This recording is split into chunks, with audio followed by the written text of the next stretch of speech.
Folks, welcome back to the iHealth channel, the FinFab channel, the Embassy Network. The Works here, new day with me, your host, Hurricane Age.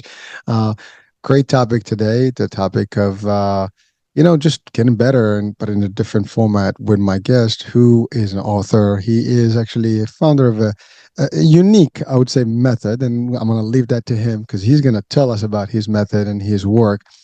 He is not a coach, as you would know, not a mentor, as you know. He prefers to be called a guide, and we'll talk more about that because that's an interesting, angle that he has. So, without any further ado, I have with me Christiaan Hofman. Christiaan, welcome to the show, man. Nice to see you, Hurricane. Nice to be here. A pleasure, dude. My pleasure. So we had some fun before the show, but let's first things first, right? It's an interesting concept that you do guiding or guidance as opposed to mentorship or coaching. Now they're all within like cousins of the same under the Sure. same family. I mean, some people do all of the above, some people do different things, and there's an angle there that you choose. But before we get into all that, if you can tell our audiences a little bit about your journey that got you into doing the work that you do, because your sports naturel method is different. So we're going to talk about this. So you work with the life stuff, you work with the fitness stuff, and the health and wellness overall. So let's talk about that because again, we're all about health and wellness here. So let's do that, man. Talk to us about your journey.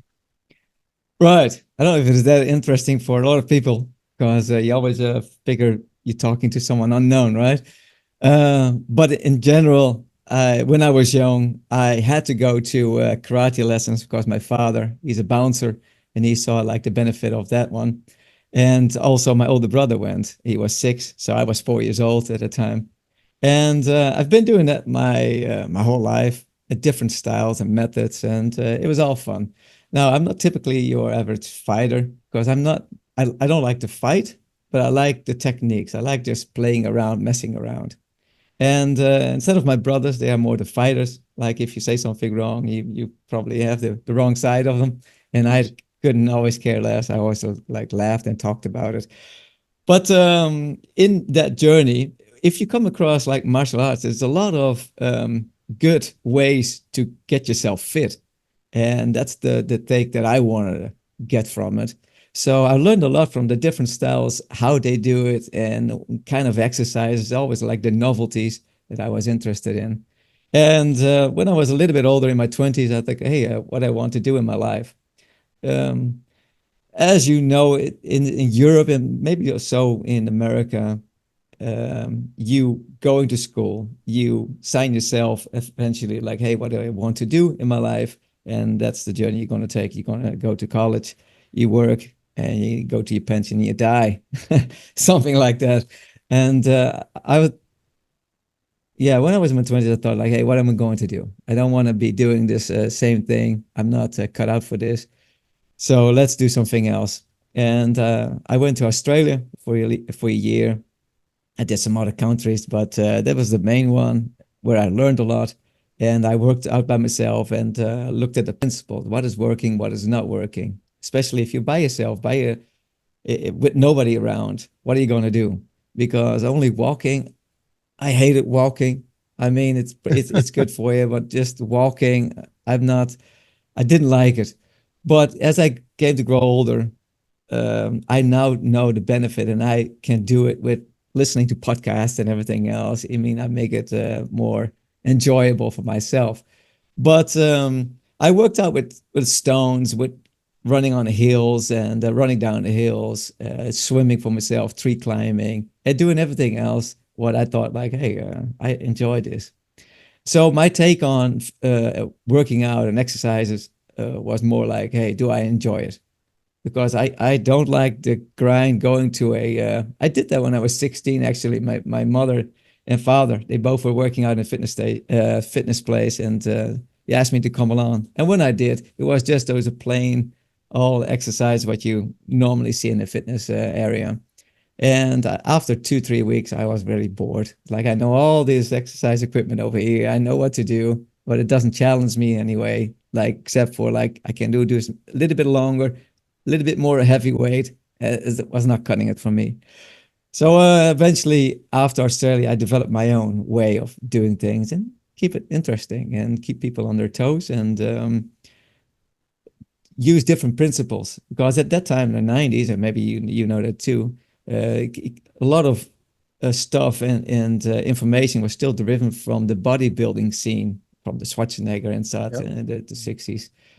So all the general idea was like go big or go home and all different things. It's like, okay, well, I can show you results with 2 times training in a week and having gains, right? You don't have to do 5 times because your body needs rest. And 5 times, is it really workable? For a lot of people, they go into their work 5 times a week, 6 times a week.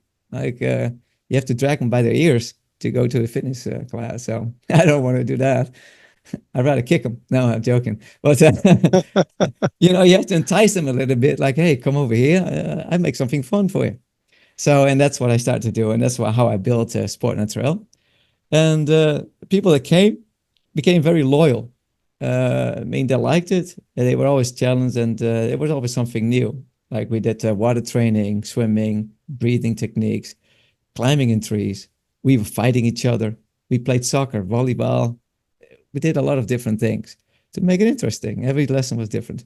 So you never know what you're going to get. And that is, I think, more a recipe for success and also keeps you in shape. And also mentally, it propels you forward. Like if I ask you to jump on a barrel that's like a meter high, then first of all, it's like, oh, that's pretty high.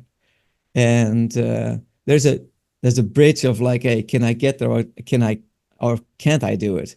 And most of the time, people, if they think I can't do it, they feel like I'm not challenged by it because maybe the challenge is a little bit too big. And if you provide the steps to it and eventually they can do it, there's a high payoff. I mean, there's more of a self confidence that you are working on. And therefore, from self confidence, you work on self esteem and self worth. That's underneath there. And if you can establish that, you grow people. And I thought it was always more beneficial to grow the mind and the body than just pumping iron. Yeah. Oh, well. So there's a lot there, and I love your spin on things here because I mean, really, what you've kind of developed we have different modalities of working out and fitness in the world, right? And Yeah. they come up almost every few months. You have a whole new system and a new way of doing things. We have from boot camp to all kind of crazy stuff out there. TRX, whatever. I mean, Zumba. Yeah. Zumba. I mean, and everything works, and it Yeah. depends what you want. There's that's the beauty about it, right? Yeah. All movements, all exercise, all fun.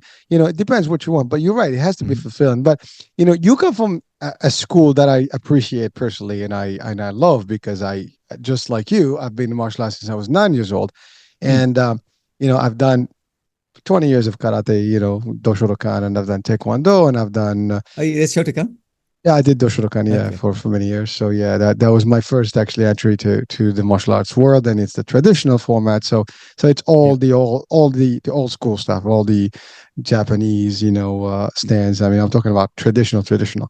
Yeah, in Taekwondo, it's more free, kicks and all the stuff. It's pretty cool, and your flexibility is awesome, and you can fly a little bit. That was at a phase in my life because you're young and you have all Yeah. that, so you can do it. And then I discovered, a different art, which is the Bujikan or like the Shinobiru or Ninjutsu as Shinobi. a, Yeah. you know, and that's pretty cool stuff too. I mean, it's kind of very comprehensive. We do all kind of stuff. And so a lot of the stuff that you're talking about is kind of combination of all these things. And that's the thing. There's fitness, like in the traditional term where you have to bulk up and Arnold style and, you go in Yeah. and, as you said, go big or go home. Although that actually can work in the business world as a good motivator. Like you got to do it big, right? But there is a difference between someone who wants to really look huge and go for many Mr. Universal, Mr. America, whatever, or someone who wants to be fit. I mean, a lot of martial artists, they don't look big, but they're very fit and very Mm. toned. And I mean, that. I mean, if anyone who's done martial arts, you know that you go through a lot of training and a lot of cardio and a lot of muscle training, a lot of stuff, and using pretty much no weights. You're using natural stuff or your body weight and resistance training. gravity also works, and your compadres work with you. I mean, we used to do like push-ups and pull-ups and push people up and down and carry all kind of stuff. We've Yeah. done it. And then you use the natural aspect of things, which is like using nature. But I love what you Yeah. did with the spins, right? You added a few things, more fun things. It's not just workout. You know, you throw in some intense stuff. You mentioned soccer, I mean, or Yeah. football around the world. Soccer is not a it's an hour and a half running up and down about 100 yards. It's a pretty long Yeah. game. If you look at those soccer players out there, I mean they're drenched. I mean you can probably switch that jersey 3 times during the game and it's still going to be wet, right? There's no stopping. It's just they keep going. I mean, and sometimes that game goes another half hour if they have extra times, right? So it is Yeah. brutal. And when you do that, I mean, you're never going to see a lot of people who actually have playing soccer that have any fat in their body. I haven't seen one, at least not professionally, right? So it's a lot of stuff. So you used all these worlds of additional fitness components and endurance components, and you put them in your own package in a different way. And I think when you do training for martial arts, I mean, the first thing you do, you don't go to techniques first. You go in, you got a 25 minutes to 30 minutes just Yeah. doing all kind of stuff, right? Yeah. That you got to tone. And then when you do like camp training, I mean, we used to do those things. They're brutal, man. I mean, you For two run weeks. long. Yeah, I mean those things. I Yeah. forget. It's a very long term stuff, and it's intense because you do this 24/7 almost. I mean, you have a few hours of sleep. And the rest of the day is like you're working out different parts of the body and different techniques and different combat formats and so on and so forth. It's a lot, so it's intense. So I love that concept. But I love what you said about. I want to go back to something that you said that you love the arts for the concept of what they are.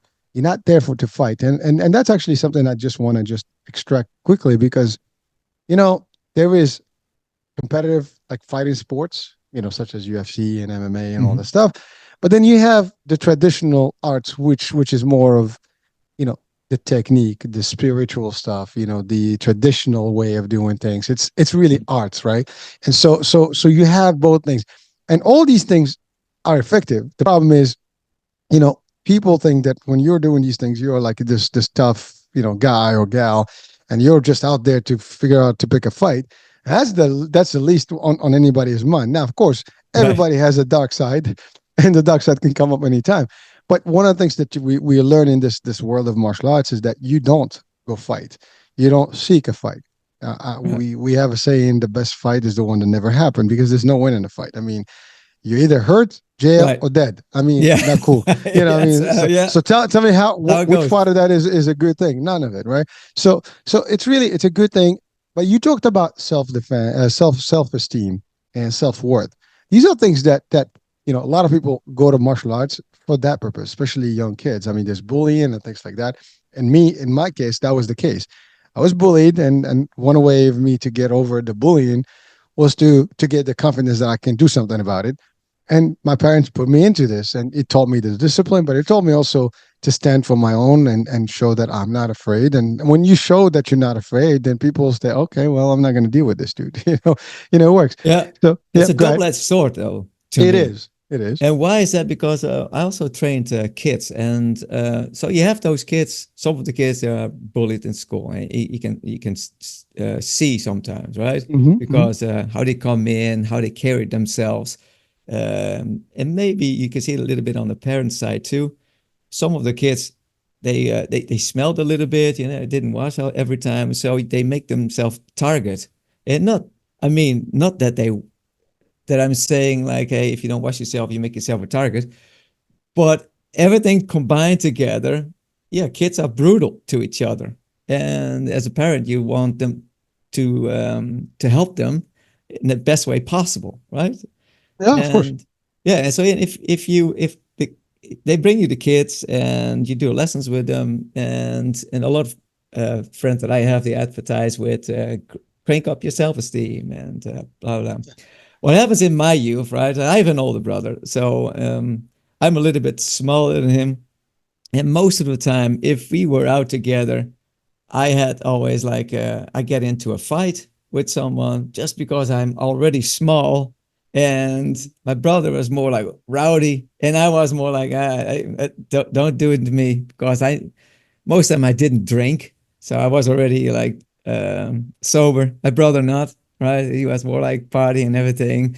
And when he got drunk, most time it was he was antagonizing a little bit. So I have to, hey, brother, don't do that because you gonna end up hurt, and I'm not gonna defend you, right? So because you need to learn a lesson. So and that happens a couple of times when I was just able to pull him away, nothing happened. But on three, 2 or 3 times, I got punched in the back of the head by because of I walked away from somebody and they still want you to, and they will still want to do something, and especially when other people say, "Hey, this guy can do karate or he does martial arts," Oh man, they challenge you. They wanna right? test you up. They Yes, really want to put you to the test, yeah. man. So Like, you let me see put if it works. right, and you put kids that are maybe bullied, you put them like to a karate, and next time their friends like, hey, he does karate, like, yeah, and then you are more antagonized than ever because you put yourself also in a position. So there's so many sides to the story, and I always think you can crank up self-esteem in a lot of ways. It doesn't need to be with karate or martial arts, right? It can be in numerous ways. So I try to even sport Naturel, and I did that with kids also in the Netherlands to build them up strongly and firmly and understand principles. If you understand principles, even if you're of your surroundings, then you have tools to identify yourself within the situation. Who am I within the situation? And that seems to be stronger than I am a martial artist. I know karate in a situation identity wise. So there's a lot to say. Because I always feel like conflicted. It's always what if, but if.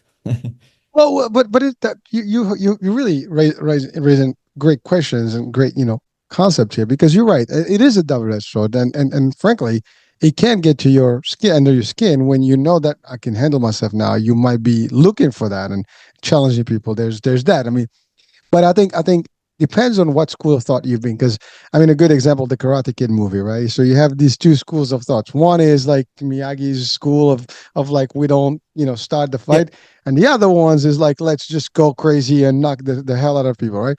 So I mean, the Karate Kid now is on the series on Netflix. I mean, I think yeah. they're like Cobra Kai, whatever, season 6 now or something. Mm-hmm. But it's pretty cool to watch, actually, the new episodes. For those people who have not caught up to them, they're nice. But the idea is like, you have these kind of concepts where people like, we need to be brutal, we need to show like, well, we mean business, and so on and so forth. And you're right, that's not necessarily going to build any more of self-esteem and stuff like that. But there is a sense of, at least I know that I can do something about it, as opposed to when you know that you have zero chance. And you're right, the bullies come in, and again, some people do put themselves in a position. I mean, a lot of folks that unfortunately get bullied on are the people who probably, maybe are shy. They don't socialize a lot. Maybe Yeah, they dress different than the other yeah, ones. Maybe, people look at you like, if you're peculiar in the way you look, yeah, shape, forms, whatever, how you sound, people will pick on you, and especially kids. Now, we've done also shows about mental health, and talked about bullying in a couple of shows. It is sad to know that these kids themselves, they need the help. I mean, certainly, a lot of the bullying happens because of their circumstances. Most people, when they react that way, there's something that drives them to react that way. No one goes out and wants to pick a fight with people and pick on people, but they do it. There's again, talking about self-esteem, that may be sometimes almost a reaction to yeah, show that I got something, right. So it's like they're subconsciously, trying to show that I exist, right. And so they demonstrate that way. So there is a lot of work to be done on both sides here when we're talking about the bullying. I mean, we can have a whole show about that today. yeah, But the concept, because self-esteem is everything, right. I think everybody loves themselves. I mean, let's call it what it is. Mhm. And everybody needs to raise up to that. But some people, they tend to feel that they are not worthy, because the environment around them will always tell them that you're not. Maybe they heard it along, from the parents or from friends, and ooh, and they boo you and stuff like that. And then you start feeling that you're bad. You collapsing in yourself, like you yeah, don't even think that you have it in you. And that's a big deal, right? So we can change things. There's a lot of ways to do it. I mean, again, when I mentioned karate, just you and I, we have something in common. But that's one way. There's a lot of ways, as you said. Now, I love what you said, that you turn things, you choose different things, you have different ways of helping. So let's expand on those potential other ways where someone can feel great about themselves, without even the pressure of knowing that they can fight, for example. Right. And you tie some things together. It's like if it's a self love, you want to add worth. And self love and self worth is the same thing. And above that is self esteem. Now, you have people that have a lot of people, and that's how you say it correctly, they love themselves. They have a high self love, right? And that way also self worth. But if the self esteem is low, what happens then is they are like maybe they show irritation in some settings because they are antagonized, but they have low self-esteem, but they want to defend that because they have self-love. And this is where they can get angry, but because of the self-esteem problem. But on the self-love problem, they love maybe themselves too much. You can also say like, hey, don't take yourself that seriously, right? Because if people say things to you, well, it's just what people say. But if you take yourself that seriously in your self-worth or self-love, you go overboard also. So everything, it has a certain normalcy or a homeostasis, if you will, that if you cross a certain barrier, right or wrong, it's not good, right? You go too far out of the spectrum, and then you end up with problems. So that's why I tend to push people on a certain balance. If you have high highs and low lows, you're already out of sorts, right? You're going to face some problems.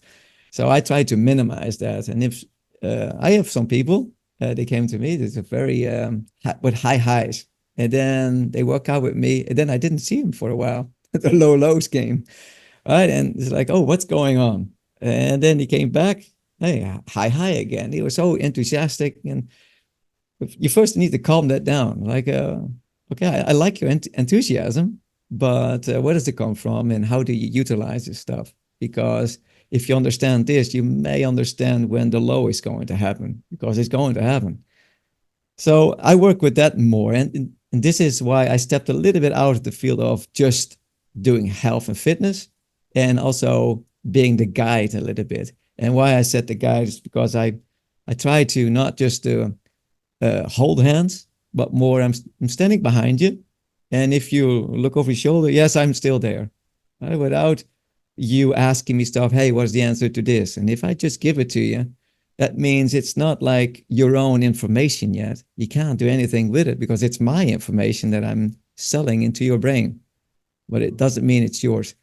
And now if you deepen that out, and I'm deepening that out more, like you have procedural, I say that, knowledge. So you try to practice what you are already doing. So if I want to say, like, I want to be good in marketing, then if I just read a book about it and I do listen to podcasts and everything, that doesn't mean nothing yet because there's no prior information I can link it to. So, first of all, you want to have a little bit of expertise, and you build that up by doing things.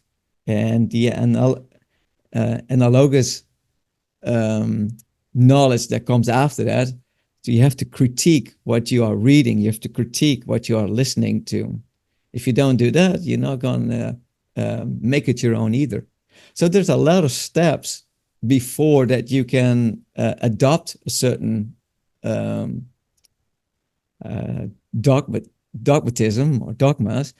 Uh, yeah, before you can say like, hey, it belongs to my identity. So me, myself, everybody has an identity, and I try to keep my identity small, but a lot of them versatile, instead of like I have one identity and this is who I am, because I don't think it's beneficial for a person just to have one strong identity on something. Let's say uh, for religion, for example, like I'm a Catholic, and if you already say I am, therefore you are. I mean, your name is probably John or Jack, but your name is not Catholic, right? So the identification is it's also a gliding scale, and you have to know what you're saying in order to separate the conceptual idea that you hold in your brain with the me form or the I form. And yeah. Ooh, that's deep stuff, man. But it's serious stuff too. Like, I love how you kind of break it down in this particular way, because you're right. People have their own highs and lows. We all have that, right? But the ideal, scenario is that we all be in the middle ground, right? So it's not to the far, it's not to the far right or far left, or high or low. You got to be centered, and that's a level that requires work, and most of us at points we lean to one versus the other. Depends on the circumstances around us. And I have to say that unfortunately life happens, and so we have influences through everything that is going through in the world, our families, our work, so all these things are happening, and then they shaping how we operate. And the minute, like, for example, there are people that they want to mimic people because they just, we love, these are role models, right? Like Yep. in the rich. I mean, now with the world of influence, for example, we have a lot of stuff. People are showing terrific homes and cars and dress code and bags and stuff. And some people are going crazy to do the same exact thing, yet they're different and their circumstances are different. So can you achieve it? Now, of course, from an achievement and a personal goal achievement, personality, that everybody, I always say, if you're gonna dream big. I mean, go crazy, scare yourself, and that's okay. Go after your dreams, but don't let it affect you, in adverse ways where you can lose yourself into these things, right? So you have to know what you're doing, when you're doing, at all times. Now if you don't, that's when you seek help or guidance and get the somebody's assistance. I love what you do. It's not so much that you hold in hand and give them, here's the formula, do it. You're there, you give them the basics, and they'll go on their own, discover it, but you're available to them as they need that little, hey, what do I do in this case? Okay, here's what we can do now. And you're always there behind, the scene to help. It's like, you know it's there are people that they're always around you, that kind of, you kind of soundboard with them, right? You just kind of like go to them like, hey, what do you think? They're not busy with you like in your business, but they're available to you whenever you need them. And those are great people that are always there for. And when you have someone like that, you got to cherish them, right? That's a beautiful thing.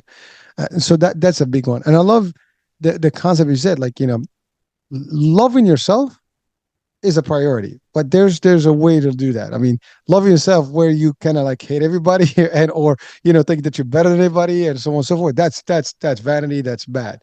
Loving yourself means you got to take care of the. I mean, am I right or am I wrong? Well, yeah. I say it again, but it depends, right? Why did I say it depends? Because sometimes vanity is a way to get somewhere.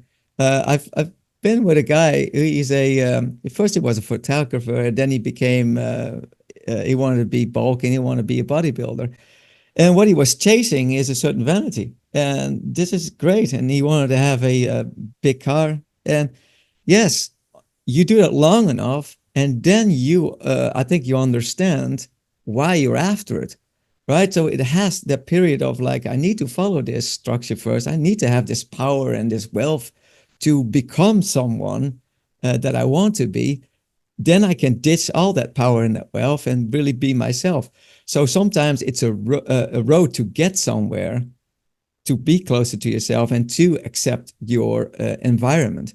But yeah, it to me, right? It's not like a one cut strategy. So sometimes, yeah, I push them into like, if you want to do this, get all the knowledge about this, be all about it, right? Be this bodybuilder and understand all these principles and know why you're doing this. And eventually, there is most of the time there's a turnaround. I have this, I have all this money, I have this 7 cars that I wanted, but what now? And then you have to start working again, right? So you work on one end to get things, but then you have to lose some things. What is baggage to you? Like, what is really that you don't need? And you cannot see what you don't really need until you have it. And that's a difficulty of it. It is. I'm listening to you and I'm smirking here because you're right. I mean, when I talk about vanity in a literal world that, someone is vain, they just, they follow stuff that is not. But do you put it in the context of really goals and, yes, you love something bad, you're going to go after it and you make it work. But you're right. There are many things that we run after. And, once you get them, it's like, really? This is it? I Yeah. mean, it wasn't really that hot. It wasn't, the greatest thing that I've, you know, and then you realize things that are better in life, for example, right? How maybe being just a kind person could be a lot better than something like that. I mean, many things. And I think throughout that journey, when you are going after some sort of a goal like that, you will discover yourself further, and that, by the way, that could be a bad thing too, because you could discover that you have some bad you know character in you. And you can and that's the other thing. When then it's easier to fix. The problem is you can't fix what you don't know. You know, Right. At least when you discover who you are, and what you're about, maybe you can get like, I don't like who I've become, right? Or maybe I love who I am. So those things are important for us as humans to kind of discover, really, and you help people discover themselves. That's a good way, like in your work that you do, you kind of get them almost like from the emotional, psychological, the beliefs. You work all that angle with them, and that's a beautiful thing. But I think we owe it to ourselves in general as humans to do that. And you're right. I mean, listen, I've pursued a lot of things in my life. Some of them they were fulfilling. Some of them was like, why did I even do this? Just because I wanted to, because I wanted to prove something. And then sometimes you find out that's not even proving something to anybody. It's like, you Right. don't even prove it to yourself. But you think you're doing it because you want to prove to the world, like, I got this, I can do this. And it is an interesting dynamic, as humans, like the debates that we have with ourselves. If you're watching or listening, just do the question: how many of you right now, watching or listening, have debated with yourselves, about yourselves? Like, am I good? Am I bad? What I'm doing? Am I doing for the reason, the right reason? Am I doing for a girl? Am I doing for a guy? Am I doing for this? Am I doing for that? Am I doing for my parents? Am I doing for the boss because I want to get impressive, and get the next hike? I mean, there's so many things. Why do I work out? Do I work out because I want to be fit and healthy, or do I work out because I want to get nice dates on the streets, right? There's people do things for different reasons, right? Why do I dress? Do I dress to impress people, or just to dress because I love to dress good and feel good about myself? All these are questions that when you start asking them about yourself, you're like, and as you, I have to say this, like, every decade changes you. Yeah. So the Yeah. longer you live, folks, I mean, the longer you start shifting. I mean, like, literally, I look back sometimes, and there are things that I've done that I'm like, I was literally just dumb. you know, I mean, like, there was no reason for doing, like, good example, like, I see things people do stunts and jump from things. It's like, ask me to do that stuff now. I will never do it. Now, there was a point in my life I did all Yeah. that crazy stuff. And I'm like, why did I have to subject myself to that risk? I mean, it was unnecessary. What would I have achieved with it? Nothing. But again, someone can argue like, well, hurricane, you know, that's fulfilling for me at the time. That's Yeah. fine. That's what Christian is talking about. It's like, find Yeah. it, go through it, see what's up. What makes, whether it's gonna be it and what's the outcome at that point, you'll discover that. No one can tell you except you. But this is what I'm referring to my own experiences as where I've done things that, not regret, because I don't regret anything in my life, but could I have done it differently if I had a way back? I would. Would I have done things the way I know things today? Maybe I haven't. Like, there's some things you do, you don't think the repercussions, because you may not feel them or the impact right away. The impact can be 10 years later, whether it's health, physical. Listen, talking about martial arts. Well, listen, you do you push your limits, at a certain point when you're young, then you start feeling those pains later. you know, Yeah. how many times I hurt myself?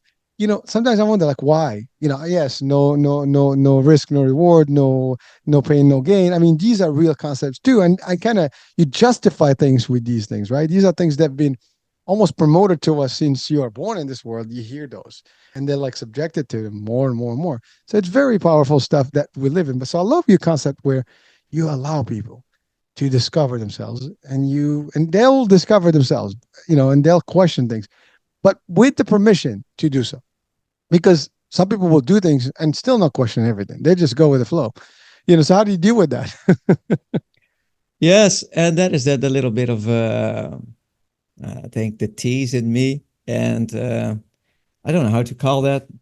but there are different words for it, and I know it better in Dutch than in English. But in English, will be a rascal, and I have that in me. I like to tease and poke. So what happens? I was a coach for a while, for 4 years, from a for a impersonator, an Elvis impersonator. I like Elvis Presley music, and so this guy is just like, "Hey, you sing yourself a little bit, and you traveled over the world.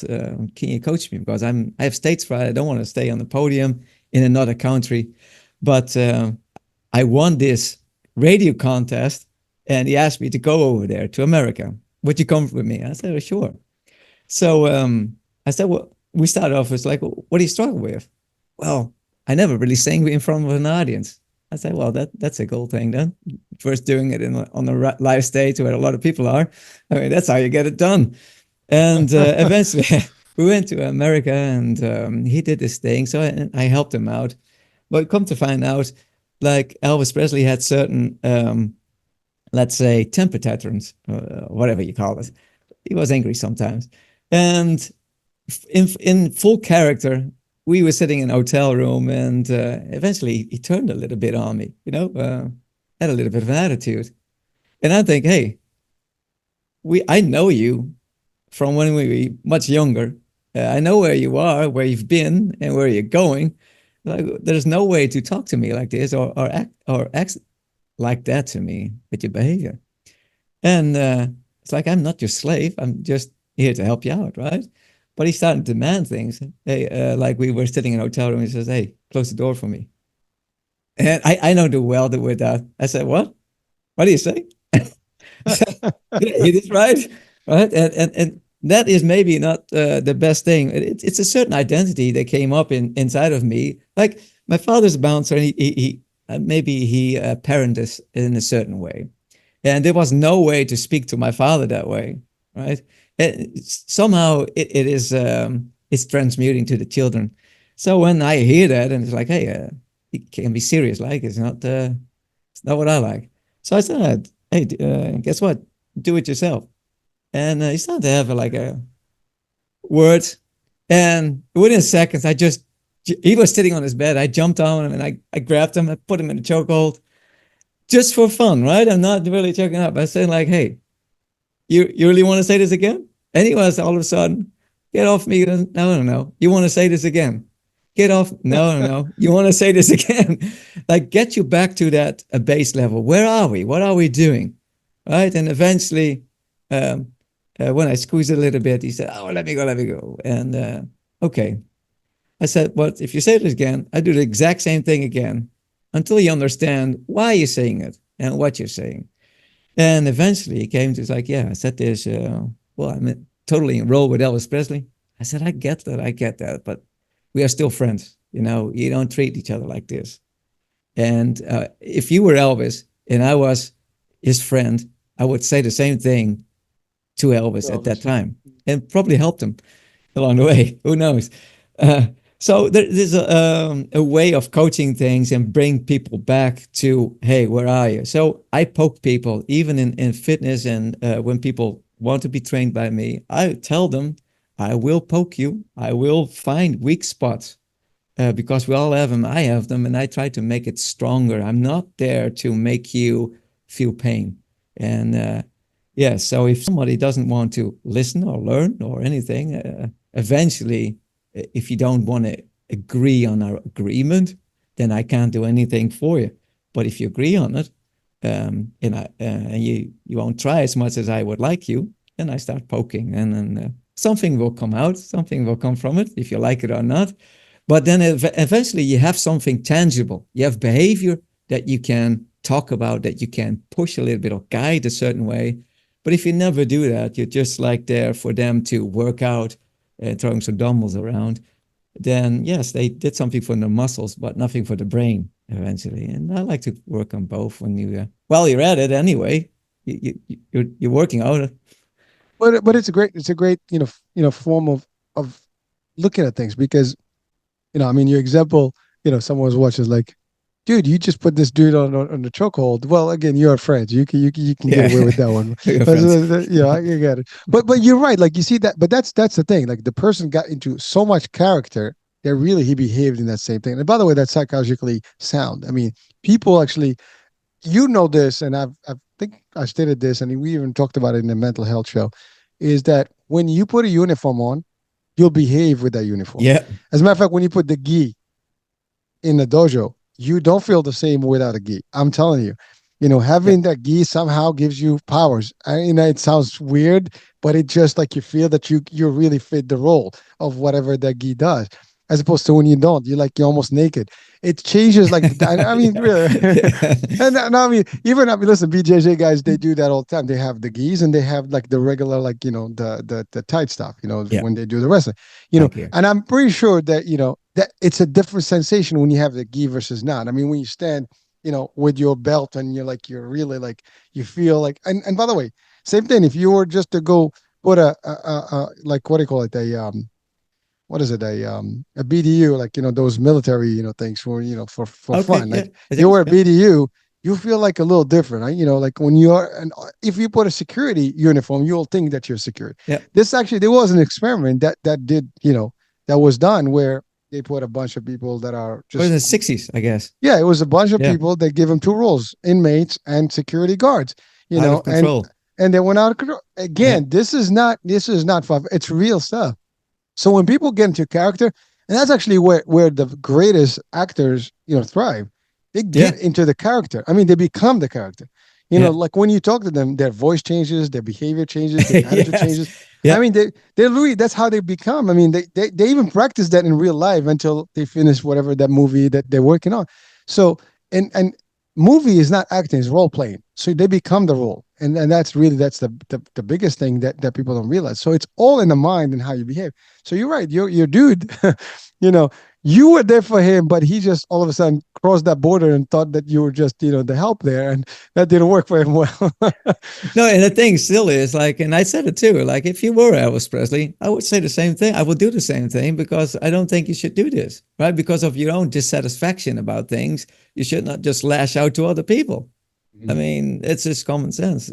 But it happens though, right? People Yes. do that all the time. I mean, listen, Yeah. you go to a, I don't know. I'm not gonna, I know you said your dad was a bouncer, but Mm. I've been to places where you have a bouncer, and he's standing at the door, and Oh like yeah. he's behaving like, I know what dude, you're going through. it's just a job, man. Yeah. Yeah. It's not that serious, right? Yeah. I mean, I'm sorry the analogy, but I've No, no, like not literally, at all. you I know, mean, I they know they what you're saying is what my father said about other bouncers. And even that bouncer that worked with him, he had to still, it's like, hey, you're just here to see if everything goes well. If it doesn't, you talk to them, right? It's not like, hey, you are the man here. Like, no, but I know but what you're talking about. Yep. like I'm Yep. giving an example of something that you mentioned, but you see it in a lot of places. You put someone in a store, and they become like, they're like, hey, what are you doing? It's like, bro, if we go on the street, we're the same people, man. So, Yep. but those are the things that happen. So behavior is a big thing, and you're right, like mentoring and coaching and guiding people to kind of see themselves and building the feelings and stuff. And by the way, a lot of these things are again driven by environments.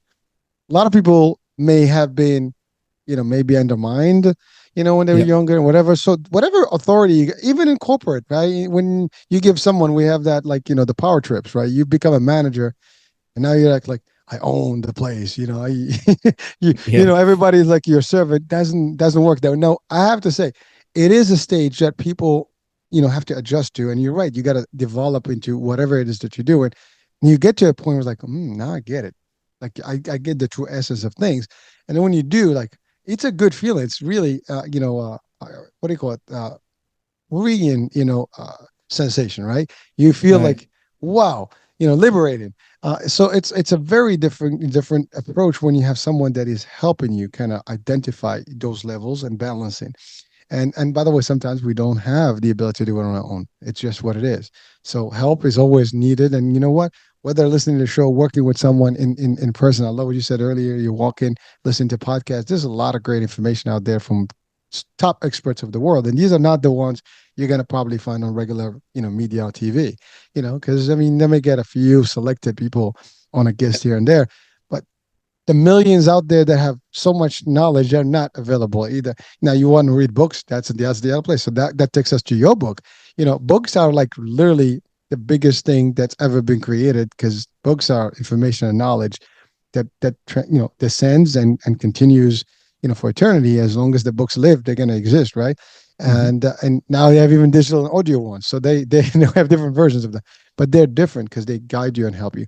Now, you wrote the book. The name of the book is, let me see. Yeah. What is it? Tell me. uh, Sport Naturel? No, that's not. To That's meet the. yourself, think for yourself. There you go. All right, hold on, hold on, all right, hold on. I had it in front of my eyes and then it Hey, look, look. disappeared. Okay. Maybe this helps. There it is. To meet yourself, think for yourself. I love that. Just the title. I don't know. I Yeah. mean, you had to come up with something, real catchy, and that's pretty catchy. I mean, it's like that's really asking yourself. Right. Yes, that's what I'm about. So that was closest to how I think in that way, that regard. So what drove you to write the book? I mean, was it the work you do, or the book drove you to do the work? Or which one started? No, yeah. So I've been asked a couple of times, like, how do you come up with this concept of how you see those things? And well, it's combined psychology, of course. And I did a minor at university at the time, and I was interested, but I also had my major going. There was a bachelor of sports at the time, so I did a lot of things, and eventually I was telling like, okay, this is what I'm doing, and they asked me like, hey, can you write it down or something? Yeah, well, it's not that easy. So when I went back and I thought about I wanted to do 100 years of psychology. I wanted to put it on one page, right? If that is even possible, because there's so much out there. And I did 6 years of research and 2 years of writing, maybe a little bit of longer because you started off slow and then eventually it picks up pace, and still researching things and come across a lot of different thinkers. And eventually I thought this is like where it is and this is how I view it. And there's a lot of Eastern mentality in there too, because of, hey, if you want to know something, you probably end up with certain Eastern philosophies. That's what I think, at least. Doesn't Oh, mean anything. it's pretty solid stuff. I mean, I love it. You even said the idea of it's a combination of a lot of things that are with you from previous years, from your education. So, and it's amazing. Like, you don't realize the things we have in our background, they stay with you for life. Like, sometimes I have discussions about biology and science. Now, long, long time ago, I had some science background, and believe it or not, that stuff is still there. So when it almost like it's all stored somewhere in a folder in the back of the brain, and Mm, it starts coming up, so it helps. So a lot of the stuff is also influence. I mean, the idea of even starting the health and wellness and fitness, it's a combination of my history between the work I've done, the passions I have, and the environment that I've been in, and just the mission to kind of help people and guide people the same way you do. I mean, I'm not a guide or a coach or a mentor, but through the work and bringing experts and stuff, that's the idea. It's like to educate, enlighten, inspire, and motivate. And so, yeah. it is amazing that it doesn't fail. You exactly did the same thing. Use all that stuff, and then over a couple of years, some research, and then you wrote this stuff that is intended to help people kind of discover themselves and really know who they are. And someone watching right now, you might think that you know who you are. That do you? That's the question. Yeah. I mean, do we know who we are? I mean, sometimes No, we don't even know who we are no, until you don't. You're not going to find out either. Yeah, I came to that far. I mean, if you talk to people, to like, you can say you know yourself, but you don't, because you can see it as and I think Alan Watts says it very well. He says like, if you have a headlight of an automobile, it doesn't, you cannot shine the light on where it is like attached to the battery. Like, it cannot see how it is involved into making that light. It's the same thing with us. We cannot see our subconscious. It's there. We know it's there, but we don't have any control over it. That little control that we think we have is so marginally. So if you really think, I don't think you can ever say like, know yourself like I know myself. I think you can only say I know myself in certain situations in how I behave. Right. So there's a lot of phrasing involved. Well, I know myself to date. I mean, really, because you don't know who you're going to be tomorrow and the day after, and the more you might just transform based on different information that you get and change. I mean, look, we've got through world events and things like that. People change opinions about a lot of things, and we change that. And you're right. Like it's amazing because that's a big philosophical question about like who are you? I mean, who Yeah. am I? I mean, Well, go. it's like it's difficult because think about it, right? We know that we exist, we have personality and stuff, but sometimes here's one thing that I always tell people, and actually I enjoy watching a lot of sports, war, and disaster movies, personally. Mm. Why? And it's funny because when I watch these movies, I start identifying with different characters. Well, Hmm. questioning like, would I have been this guy Yeah. or that guy? Would I have done this? What would I have done if I were in their shoes? And when you start asking these questions, you go nuts because you're like, God, dude, I think I'm mad. Sometimes you're like, because you start leaning towards one versus the other. I mean, it's amazing. Like when you start comparing your behavior and how you would do something in these situations, you'd be surprised. And you see the best of people and the worst comes in disasters and Oh yeah. difficult situations. You know, people tend to be nice. I mean, you see Hurricane. This guy is really. I mean, my name is Hurricane. That's that's kind of weird, but that's not my real name. But like he's nice and stuff. But I may have. And by the way, every one of us has two sides. We have that crazy one and the good one. And the question is, who do we elevate? To the occasion. I mean, do we bring the bigger one, the better one, or the worst one of us? And sometimes events and circumstances can tend to do this. But anyone that is balanced as your work do, um, how your work does, you can start kind of like questioning things. And by the way, the more you ask questions, the better you find things, answers, right? And so a lot of people don't know because they don't ask the questions. They'll just wait until last minute and they behave, a certain way. And we see those again characters in movies where and by the way, I give the reference to movies. They're a Mm. reflection on real life stuff. You see that guy or the gal that's always like jumpy. Oh, who put you in charge? Who's like, well, go ahead, do your thing, man. You lead the way. We good, right? Oh, you go your way, I do my way. I don't have to follow you. You don't have to follow me, right? But Right. but whenever someone starts to make a decision, there's some guy that challenges the decision. There's always someone that does. Yeah. And by the way, in real life, it always happens. You say Mhm. something, the first default is that people are going to always go against whatever you said. By default, we just do that, right? It's natural, and like, why does it have to be that way? Like, you'd expect people, like, if you say, let's do this, it's going to look good. And, everyone's like, oh, yeah, it's going to sound like good. No, people are going to say, no, it's not going to work. Why is it going to work? They give you 10 reasons why things don't work. Yeah. Like in business, I hate when someone comes to me and says, oh, this is not going to work. Well, don't tell me it's not going to work. Just tell me different things that are working. Because at the end of the day, that's all I want. I don't care what works, what doesn't work. I just want it to work. So don't tell me why this thing is not working and why it cannot work. Just give me solutions. Don't give me the no's. Give me the yeses. The different things that we can do better. Because we're dwelling on why it's not going to work and how it's not going to work.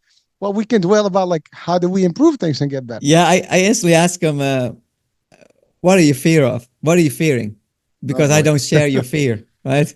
So I come to different conclusions.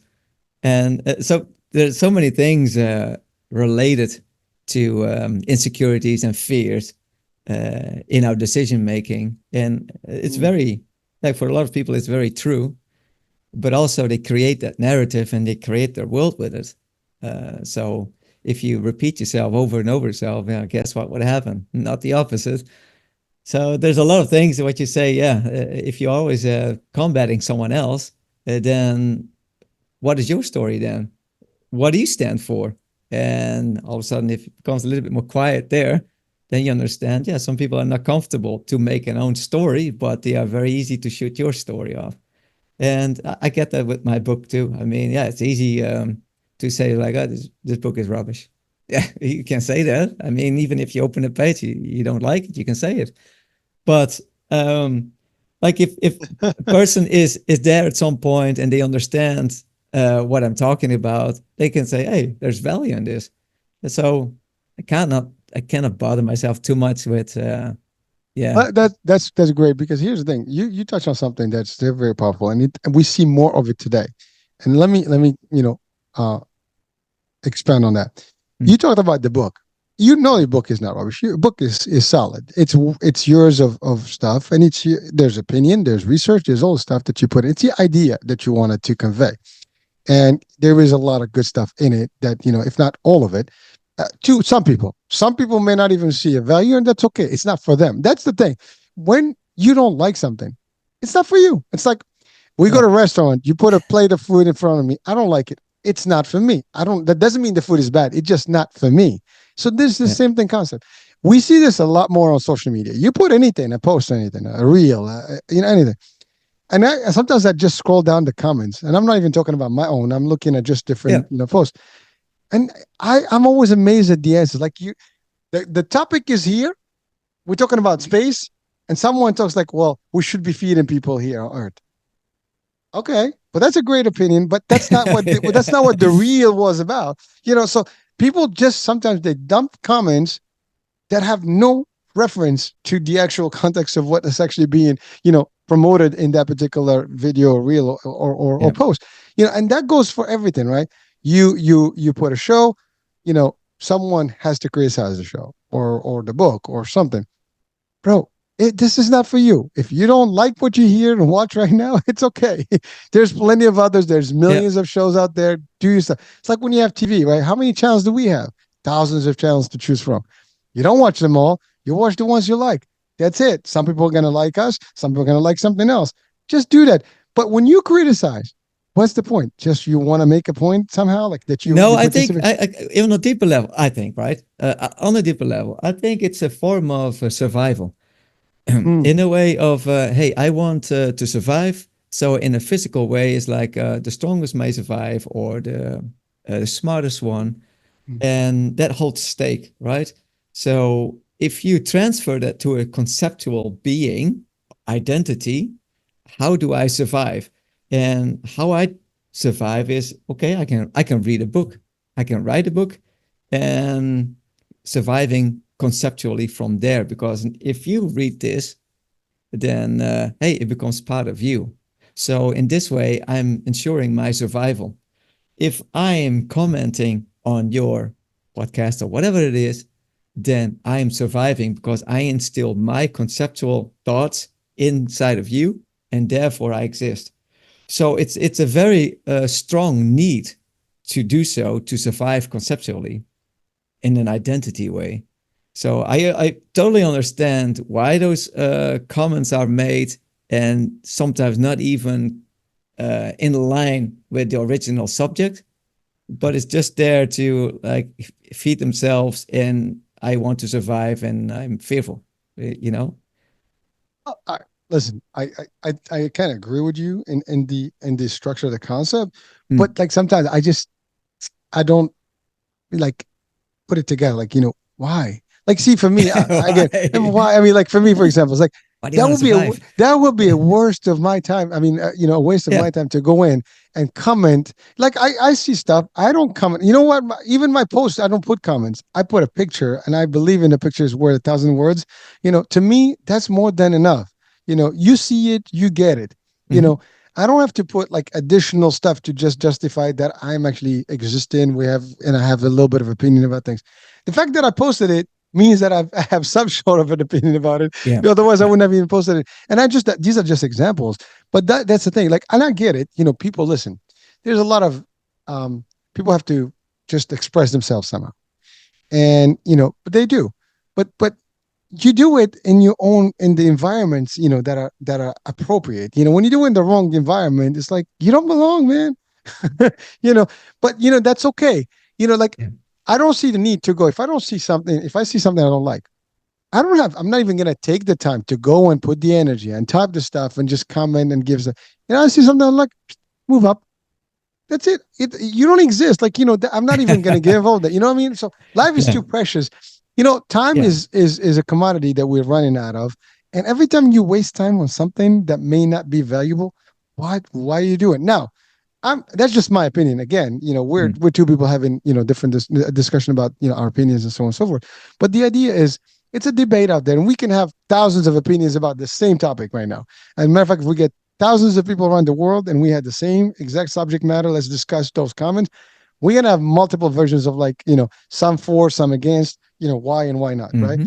And Yeah. if we can get the expert that are psychology and psychiatry experts, they'll probably find a good description in the world of psychiatry as why it's happening. Now, again, it's human behavior. You talked about like the fit, the fittest, or the brightest, or the bettest, the best. All these things. It's like it's part of our human nature. We want it, Yep. but we need to. Again, this is all about finding yourself, right? Discovering yourself, getting to know yourself. Yeah. You know, and getting to know yourself is very difficult because we might be surprised when we dig in, deeper inside of ourselves, who we are. Because again, we sometimes can, like, you can go in a circuit in an event, right? And the least assumable or assuming person, or the least, prominent person, can be the most surprising person and the most, active person to make the difference in the situation.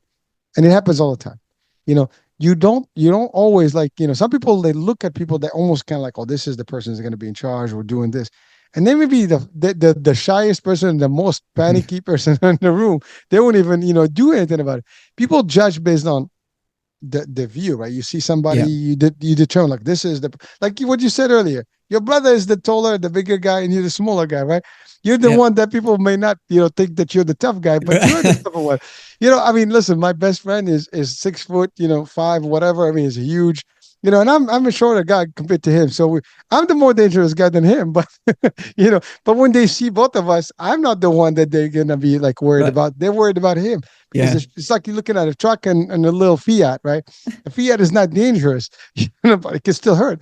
But so Yeah. those are the things. But it's amazing. Like, the more you start figuring out behavior and people and stuff, it changes stuff. Now, Christian, we're Yeah. coming to the end of the hour here, but there's quite a bit, in your work, in terms of the Mhm. modality, in terms of the system that you use, the way you approach your I guess, clients.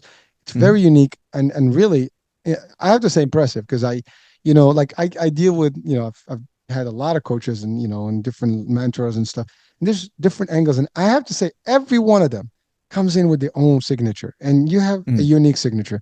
And again, there's the culture part of it. I mean, certainly someone that is environment, in one place versus other place can change. I mean, you're from the Netherlands, right? Mhm. I mean, am I getting right? Yep. Yeah. So Yep. so different culture, different stuff. There's different feed, different education, different system. So all these things can make a whole different spin on how you do things. And that's the other thing, folks. There's not one way. There's thousands of ways out there, and they're all good ways. And just find the formula that is going to work for you. That's all there is. Now, Christian, how do Yeah. you work with people? First of all, are you global? Are you local? Are you only virtual? Are you in person? How do you do that? Yeah. This what I'm talking about is more personal, Okay. because if you want to poke someone, you need to know them a little bit, right? Yeah, You listen, can. we can poke at each other from here.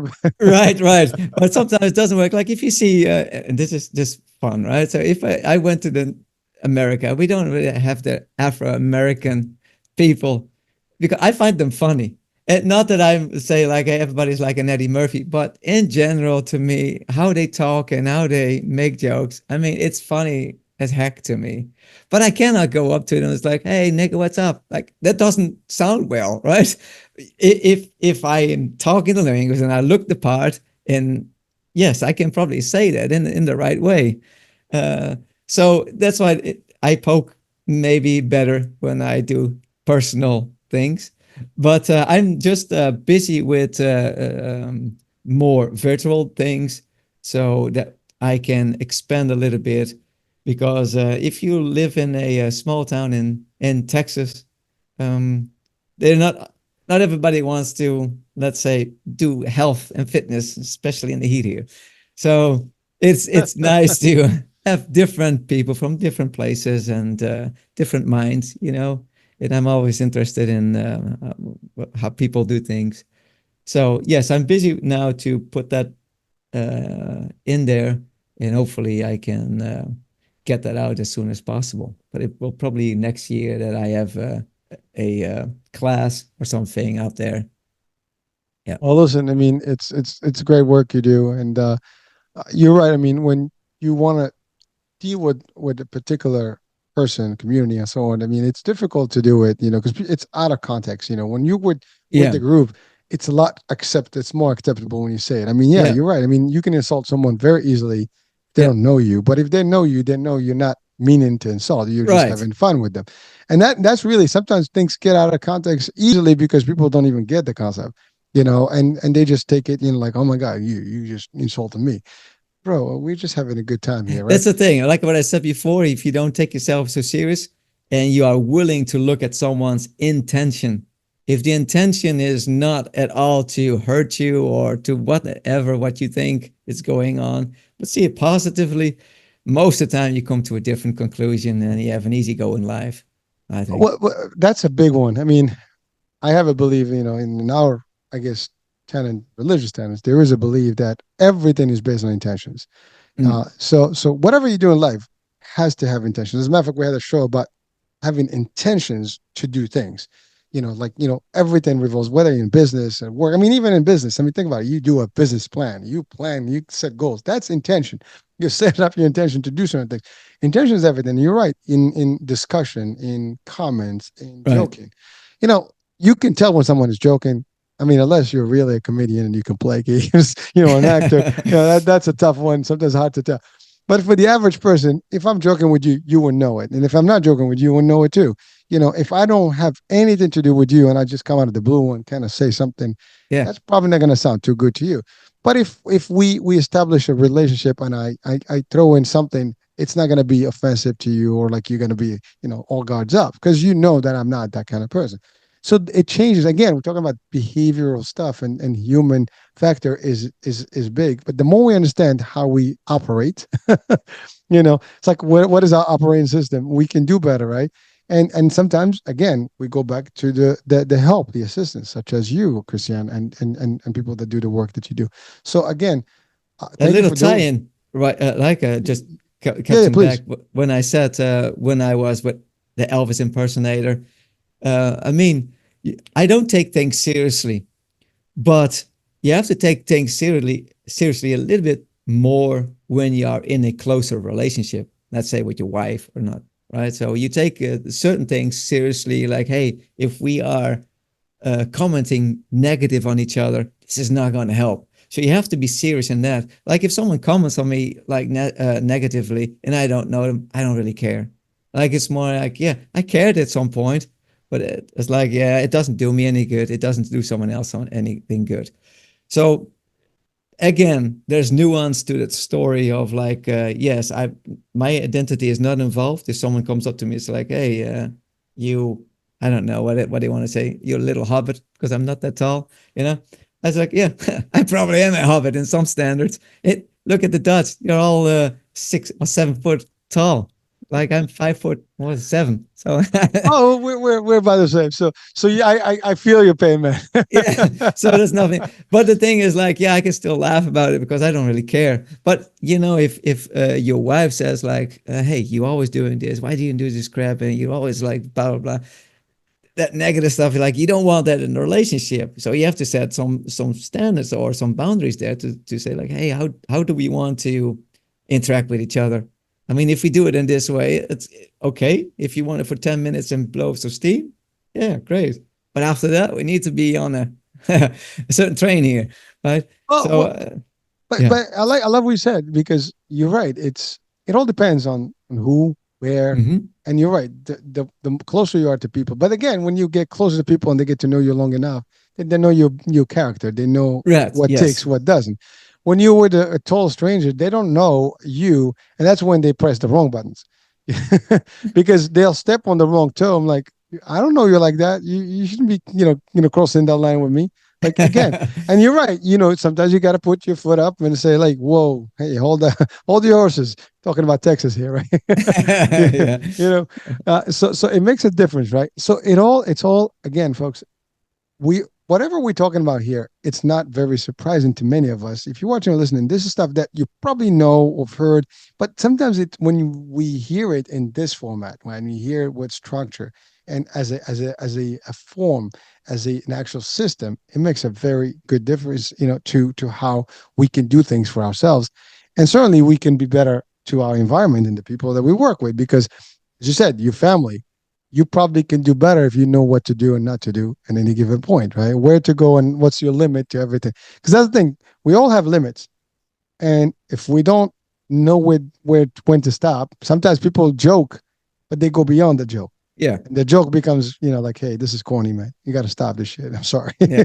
Yeah. And Yeah. then they become serious. Like, we all have to know when to speak, when not to speak, when to go further, when to back off. And those are things that you learn based on, I guess, experience, sometimes the hard ways, because you'll get to the wrong crowd and they're not going to be so pleased. They're going to tell you off. Yeah. So I mean, again, talking about Texas, you mess around with Texas, someone, I mean, we hear this all the time. Everybody carries a gun, right? So that could be a problem. You don't go mouth people too much, because you never know who's carrying, stuff with them. Maybe everybody. So again, you never know where you are. You always have to be careful and gauge. But again, this goes back to your book, to your work, is like, let's talk about who I am. Let's figure out how I can do things so I can do better things in this world. So now your book is available Amazon, everywhere. Yes, it's on Amazon indeed. Easy to get. I'm now also busy with a how do you call it? Audible to Oh, get that nice. done. And I'm also translating the book now, and some is translating in Chinese because the story is a little bit in Foshan in China. Fatsan is how you say it over there, and it goes about me meeting this old and wise Sifu, and the things that I know, even you can't see your own black sides of your own skull, your own brain, and he's more there to shine a light on certain things. So even you think you know something, there's always someone who knows a lot more than you think. So this is kind of that story I put in format. Well, that's a big fact. I mean, the fact is, there's always someone that knows better than you. Yeah. And by the way, for some people out there that might think that that may not be true, but it is a rule. There's Yeah. always someone that's going to know more. I mean, there are some rules of life. This is one of them that never fails, and it would never fail historically and in the future. It's like, we know what we know, someone's going to know more. Yeah. And maybe the next generation is going to know more. And even people before us may have known more. You don't know. There's always, so you don't know it all. You're not the best of everything. You're good. That's great. But there's always better. And you're Yeah. strong. There's always stronger. you Yes, know, and this thing is that the Sifu is also able to see it from different ways. So maybe, as you know, old senseis and Sifus, they tend to be a little bit traditional. And there's if you come up with a different input, they're not always like very open to that. So, and if you meet a person that is actually listening, maybe not saying something at the spot, so he's not reacting, but he will respond in his way, in his fashion, in his form, that is more beneficial to you and for him. This is what I try to convey to the reader. So yeah, That's powerful stuff, man. It's mind games, baby. I love it. But but mind games. but you're right, and people are set on, it's unfortunate, but it's a fact. For the most part, as we age, you know, in our knowledge and everything, we kind of get locked into it. A lot of people, especially today, for example, even technology. Some people don't catch up with technology because they refuse to get, with the program, right? It's knowledge is one thing that you do not want to lock. You want to keep it open. Information, anything that is happening, you have to be abreast of what's going on, the updates. You got to be updated. You got to be version today, not yesterday, because yesterday is gone and that version is obsolete already. And so in knowledge, the same thing. I mean, the information we have today is not what we had 100 years ago, right? And so, but individually, we can sometimes close our, minds to anything that is new and different. And actually, the more we open to different, the more we can actually be better in terms of stuff. But you're right. The book sounds very intriguing and the story sounds pretty interesting, and again, so folks, please do check out the book and see it for yourself, and do reach out to Christiaan, if you need some, guide, to be available to you, and guide you to discover who you are, and build your self-esteem, your self-worth, of course. All right. So before we end our show, Christiaan, Yeah. anything that you want to share, like to leave us with as words of wisdom? Um. Oh, that much, but don't take yourself so seriously. It's a good one, I guess. I love it. That's a good. That's super one, man. That's a good. I didn't expect that one. That's a Right. good one. All right. Well, listen. Exactly. I mean, life is not that serious, folks. You know, we can have fun. We can enjoy ourselves. We can be great with other people. We can be good to ourselves. I think that's important because at the end of the day, you count, right? We count. Number one, he's here. You know, like I said, people, I love everybody, but I love number one first. I mean, Yeah. everybody's number one to themselves, right? So you always have to take care of you so you can take care of others better, right? Yeah. So, anyway, so hope you enjoyed our show today. This discussion is cool, intense, fun, and definitely deep. So, Christian, thank you so much for being with us, man. It was fun. Thank you, Thank you. Hurricane. Thank you Appreciate for it. having me. Anytime, man. My pleasure. All right, so that's the end of it. We're wrapping it up. You know, American Age. We'll be talking soon. New day, new fun topic.